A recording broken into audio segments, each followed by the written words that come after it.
ഈ മണി മാനേജ് ചെയ്യുക എന്ന് പറയുന്ന ഒരു കാര്യം തന്നെയാണ്. അതൊരു കലയാണ്, ശാസ്ത്രവുമാണ്. അതുകൊണ്ട് ഇതൊരു എനർജിയാണ്. ഈ എനർജി അട്രാക്ട് ചെയ്യാൻ പറ്റും. അതിന് 4 ടെക്നിക്ക് ഞാൻ പറയാം.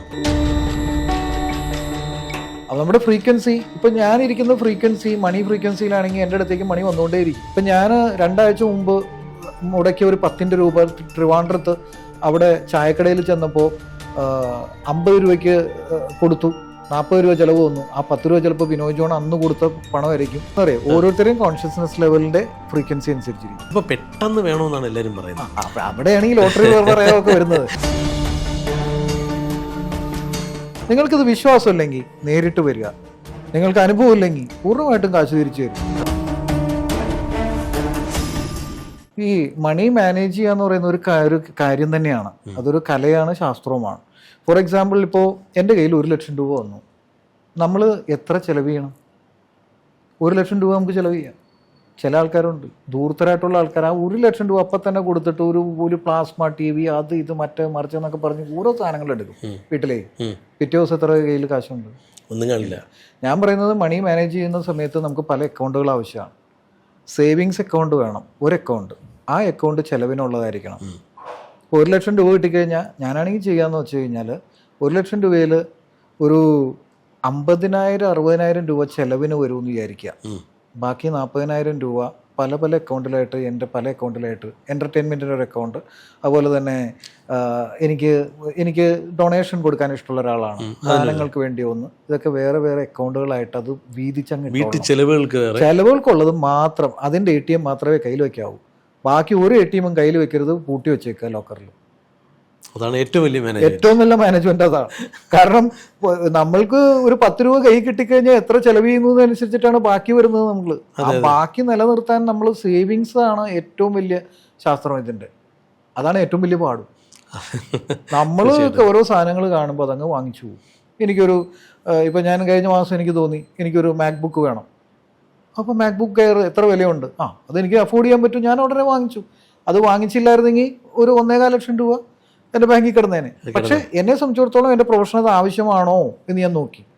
അവിടെ ചോദ്യങ്ങൾ ചോദിക്കണം, നമ്മൾ പ്രാധാന്യം കൊടുക്കണം. ഇന്നതാണ് പ്രാധാന്യമെങ്കിൽ അതിന് നമ്മളുടെ ഇപ്പോൾ ഉളി, ആശാരിക്ക് ഉളി ഒരു ആയുധം ആണ്, ആവശ്യമാണ്. അത് ഉളി വാങ്ങിക്കാതിരിക്കാൻ പറ്റൂ? എന്നെ സംബന്ധിച്ചിടത്തോളം ഒരു ലാപ്ടോപ്പ് എനിക്കത് എൻ്റെ ആയുധമാണ്. ഞാൻ അതിലൂടെയാണ് ട്രെയിനിങ്ങും കാര്യങ്ങളൊക്കെ നടത്തുന്നത്, എൻ്റെ പഠനങ്ങൾ നടത്തുന്നത്. അപ്പം അത് വാങ്ങിക്കണം. അതേസമയം എനിക്കിപ്പോൾ ഉള്ള കാറ് പോരാ എന്ന് തോന്നുന്നതാണ്. എനിക്കൊരു 30 ലക്ഷം 40 ലക്ഷം രൂപയുടെ കാറ് മേടിക്കണം വിചാരിച്ചിട്ട് 1 കോടി കിടക്കുന്നിടത്ത് നിന്ന് നേരെ 40 ലക്ഷം പോയാൽ പിന്നെ ബാക്കി എത്ര ഉണ്ട്? 60 ലക്ഷം കയ്യിലുള്ളൂ. ഇങ്ങനെ ചെയ്യുന്നവരാണ് ഇത് മിസ്മാനേജ്മെൻറ്റ് വരുന്നത്. അപ്പം അതുകൊണ്ട് ഇതൊരു എനർജിയാണ്. ഈ എനർജി അട്രാക്ട് ചെയ്യാൻ പറ്റും. അതിന് 4 ടെക്നിക്ക് ഞാൻ പറയാം. ആദ്യം എന്ന് പറഞ്ഞാൽ നമ്മുടെ മനസ്സിലുള്ള നെഗറ്റീവായിട്ടുള്ള ചിന്തകൾ, വികാരങ്ങൾ, വിചാരങ്ങളൊക്കെ തന്നെ കള പറിച്ച് കളയുന്ന പോലെയാണ്. ഒരു ലാൻഡിൽ കളയെല്ലാം പറിച്ച് കളയണം. ആ ലെവൽ കഴിഞ്ഞാൽ അതൊരു 21 ഡേയ്സ്. അടുത്ത 21 ഡേയ്സ് ഈ കള പറിച്ചെടുത്ത് നമ്മൾ പതുക്കെ വിത്തെറിയണം. വിത്തെറിയാന്ന് പറഞ്ഞു കഴിഞ്ഞാൽ നമ്മൾ പ്രോസ്പെറിറ്റി കോൺഷ്യസ്നസ് ഉണ്ടാക്കണം. പോവർട്ടി കോൺഷ്യസ്നസ് മാറ്റണം. ആ സ്ഥാനത്ത് എന്ത് ചെയ്യണം? പ്രോസ്പെറിറ്റി കോൺഷ്യസ്നസ് കൊണ്ടുവരണം. സമൃദ്ധിയുടെ ചിന്തകൾ കൊണ്ടുവരണം, വികാരങ്ങൾ കൊണ്ടുവരണം, വിചാരങ്ങൾ കൊണ്ടുവരണം. ഇത് നട്ടതിന് ശേഷം ഇത് നമ്മളീ പറയുന്ന 21 ദിവസം ചെയ്യേണ്ട EFT ഉണ്ട്. അതിൽ കേൾക്കേണ്ട ബ്രെയിൻ ഫ്രീക്വൻസി മ്യൂസിക് ഉണ്ട്. ആ ബ്രെയിൻ ഫ്രീക്വൻസി മ്യൂസിക് മാത്രം കേട്ടാലും ഓട്ടോമാറ്റിക്കലി നമ്മുടെ ബ്രെയിൻ ചേഞ്ച് ആവും. അപ്പോൾ നമ്മുടെ ഫ്രീക്വൻസി, ഇപ്പം ഞാനിരിക്കുന്ന ഫ്രീക്വൻസി മണി ഫ്രീക്വൻസിയിലാണെങ്കിൽ എൻ്റെ അടുത്തേക്ക് മണി വന്നുകൊണ്ടേയിരിക്കും, പണം വന്നുകൊണ്ടേയിരിക്കും. അപ്പോൾ ആദ്യത്തെ 2 ലെവൽ കഴിഞ്ഞു. 3ാമത്തെ ലെവലിൽ ലോ ഓഫ് അട്രാക്ഷനെ ബൂസ്റ്റ് ചെയ്യണം, നമ്മൾ ബൂസ്റ്റർ ഡോസ് കൊടുക്കുന്ന പോലെ. കാരണം മനുഷ്യനാണ്, വല്ലപ്പോഴും ഒക്കെ നമുക്ക് ഒന്ന് താന്നു പോകും. അപ്പൊ എന്ത് ചെയ്യും? നമ്മുടെ എനർജിയെ ബൂസ്റ്റ് ചെയ്യണം. അത് 3ാമത്തെ ലെവലാണ്. 4ാമത്തെ ലെവലിൽ ഹൗ ടു റിസീവ് എന്ന് നമ്മൾ പഠിക്കണം. Are you ready to receive? ഇപ്പൊ നിങ്ങൾ എനിക്ക് 1 ലക്ഷം രൂപ തരാൻ തയ്യാറാണ്. ഞാൻ പറയാം, അയ്യോ രാജേഷ് ഭായി വേണ്ട, വേണ്ടെന്നേ, ചുമ്മാ വേണ്ട.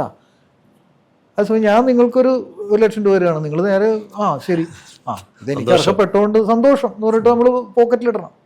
ഇത് പലർക്കും പറ്റാറില്ല. ഹൗ ടു റിസീവ് എന്നുള്ളതും ഇതിനകത്ത് പഠിക്കേണ്ട ഒരു കാര്യമാണ്. കൊടുക്കാനും പഠിക്കണം, മേടിക്കാനും രണ്ടും വേണം.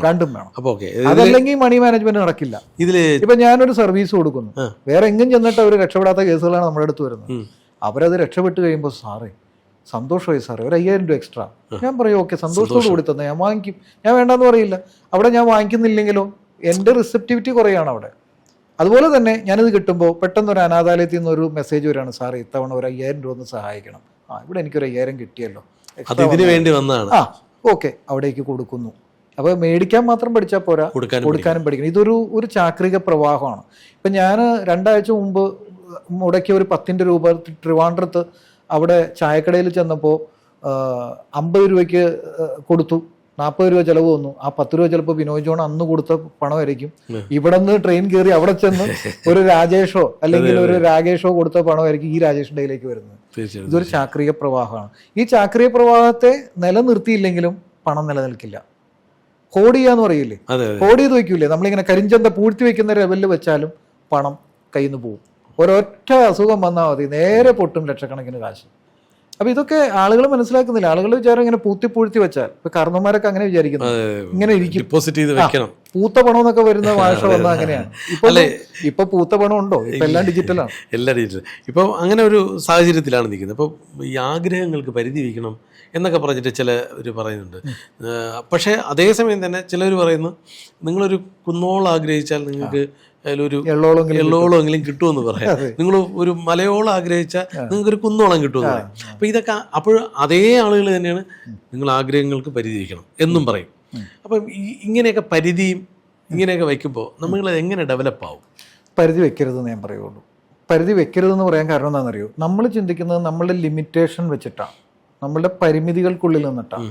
യൂണിവേഴ്സിന്റെ തലത്തിൽ എന്ന് വെച്ച് കഴിഞ്ഞ് കഴിഞ്ഞാൽ പ്രോസ്പെരിറ്റിയും അബൻഡൻസും സമൃദ്ധി അഭിവൃദ്ധി ഇതൊക്കെ ഓൾറെഡി ഉണ്ട് അവിടെ. ഞാൻ പറയട്ടെ, ഒരു മാങ്ങാണ്ടി കുഴിച്ചിട്ട് കഴിഞ്ഞാൽ ഒരു ജസ്റ്റേഷൻ പീരീഡ് ഉണ്ട്. അത് കഴിഞ്ഞ് കഴിഞ്ഞാൽ എത്രായിരം മാങ്ങയാണ് നമുക്ക് അതിൽ നിന്ന് കിട്ടുന്നത് പല വർഷങ്ങളായിട്ട്. കുഴിച്ചിട്ടത് എന്താ? ഒന്നാണ്. ഇത് തന്നെയാണ് നമ്മുടെ ഒരു ചിന്ത എന്ന് പറയുന്നത്.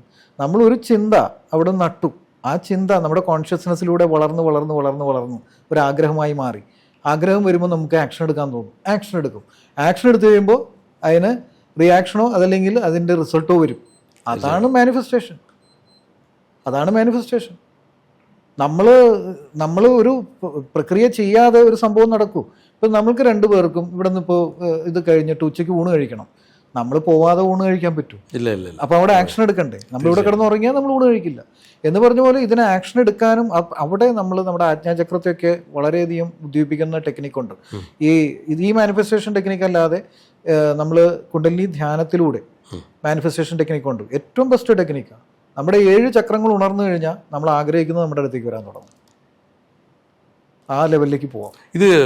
ഞാനിത് ജീവിതത്തിൽ പ്രയോജനം നേടിയ ഒരാളാണ്. ഇത് പ്രയോഗിച്ചിട്ട് ഞാൻ അതാണ് ചോദിച്ചത്, ഇതിനൊക്കെ എത്ര സമയം എടുക്കും? ഇപ്പം ഒന്നാമത് ഡിപ്പെൻസ്, ഒന്നിനും സമയമില്ല. ഞാൻ പറയുന്നത് എന്താണെന്ന് പറയാം, ഓരോരുത്തരെയും കോൺഷ്യസ്നെസ് ലെവലിന്റെ ഫ്രീക്വൻസി അനുസരിച്ചിരിക്കും. ഇതിപ്പോ പെട്ടെന്ന് വേണമെന്നാണ് എല്ലാവരും പറയുന്നത്. അവിടെയാണ് ഈ ലോട്ടറി പറയാനൊക്കെ വരുന്നത്. പെട്ടെന്ന് ഞാൻ പറയുന്നത്, നമ്മളൊരു കാര്യം നേടാനായിട്ട് ഇപ്പം നിങ്ങളൊരു മാധ്യമ പ്രവർത്തനം എന്നുള്ള നിലയ്ക്ക് ഇത്രയും കാലം പ്രവർത്തിച്ചതിന്റെ പരിണിത ഫലമാണ് ഇപ്പൊ നിങ്ങൾ ഇരിക്കുന്ന ഈ ഒരു തലം, അല്ലേ? അത് ചെയ്തില്ലായിരുന്നെങ്കിലും നിങ്ങൾക്ക് ഇത്തരം ചോദ്യങ്ങൾ ചോദിക്കാനോ ഇത്ര അനുഭവങ്ങളോ കിട്ടുമായിരുന്നു. ഇവിടെ ആക്ഷൻ വളരെയധികം, ഞാൻ പറയുന്നത് ഇത് ഒരു നിമിഷം കൊണ്ട് ഉണ്ടായതാണോ? അല്ല. ഇപ്പൊ ഞാനിരിക്കുന്ന ഒരു വ്യക്തി ഈ 26 വർഷം പഠിച്ച ഫലങ്ങളാണ് ഞാൻ ഈ പറയുന്നത്. ഇപ്പൊ അനർഘ നിർഗളമായിട്ട് എനിക്ക് സംസാരിക്കാൻ പറ്റുന്നത് അത് ദൈവാനുഗ്രഹമാണ്. പക്ഷെ അത് ദൈവാനുഗ്രഹം എന്ന് പറഞ്ഞിട്ട് ഞാൻ വെറുതെ വായിൽ നോക്കിയിരുന്നിട്ട് കാര്യമുണ്ടോ? ഞാൻ അതിനുവേണ്ടി എഫേർട്ട് നടത്തിയിട്ടുണ്ട്. കഴിഞ്ഞ മാസം കൂടി ഞാൻ 1.5 ലക്ഷം രൂപ മുടക്കി EFT മെട്രിക്സ് റീംപ്രിന്റിംഗ് എന്ന് പറയുന്ന ഒരു ഏറ്റവും നൂതനമായ തെറാപ്പി മെത്തേഡ് പഠിച്ചിട്ട് വന്ന ഒരാളാണ് തായ്ലാൻഡിൽ പോയിട്ട്. അതിനെക്കുറിച്ച് നമുക്ക് വേറെ അവസ്ഥയിൽ ഒരുപാട് പേര് ട്രോമ മാറ്റാൻ പറ്റുന്നതാണത്. ഇരുന്നിരിപ്പിൽ 1.5 മണിക്കൂർ കൊണ്ട് ട്രോമ മാറിപ്പോയ അനുഭവങ്ങളുണ്ട് എൻ്റെ റൂമിൽ. അപ്പോൾ അതൊക്കെ നമ്മൾ പഠിച്ചുകൊണ്ടിരിക്കുകയാണ്. അപ്പോൾ നമ്മൾ എഫേർട്ട് ഇടാതെ ഒന്നും നമ്മൾ പ്രതീക്ഷിക്കരുത്. നമ്മൾ ഈസി മണിയെ ഒരിക്കലും ഞാൻ അനുകൂലിക്കില്ല. കാരണം ഞാൻ കഷ്ടപ്പെട്ട് തന്നെ ഉണ്ടായതാണ്.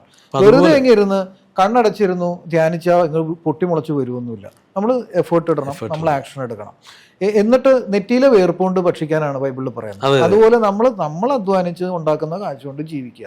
ഇപ്പൊ ചിലർ പറയും, ഇവനൊക്കെ വെറുതെ ഇരുന്ന് തടിയനങ്ങാതെ കാശുണ്ടാക്കാനാണോ? കമന്റ് ഒക്കെ കണ്ടിട്ടുണ്ട് ഇഷ്ടംപോലെ. വെറുതെ ഇരുന്ന് ഇത്രയും വർഷം എത്രത്തോളം നമ്മള് കഷ്ടപ്പെട്ട് പോയിട്ടുണ്ടെന്നുള്ള ഈ മനുഷ്യർ മനസ്സിലാക്കുന്നില്ല. ഈ പറഞ്ഞ പഠനം ഇവൻ പഠിക്കട്ടെ, ഒന്ന് ചെയ്യട്ടെ. ഇനി പഠിച്ചാലും ചെയ്യാൻ പറ്റൂ. എന്നാലും ഇതിന്റെ അടിയിൽ കമന്റ് വരുന്നവരുടെ ഒറ്റ വാക്കുള്ളൂ, നിങ്ങൾ ഉറപ്പായിട്ട് അനുഭവിച്ചാലേ അറിയാൻ പറ്റും. അനുഭവമാണ്, അനുഭവം. നിങ്ങൾക്കിത് വിശ്വാസം ഇല്ലെങ്കിൽ നേരിട്ട് വരിക. നിങ്ങൾക്ക് അനുഭവം ഇല്ലെങ്കിൽ പൂർണ്ണമായിട്ടും കാശ് തിരിച്ചു തരും.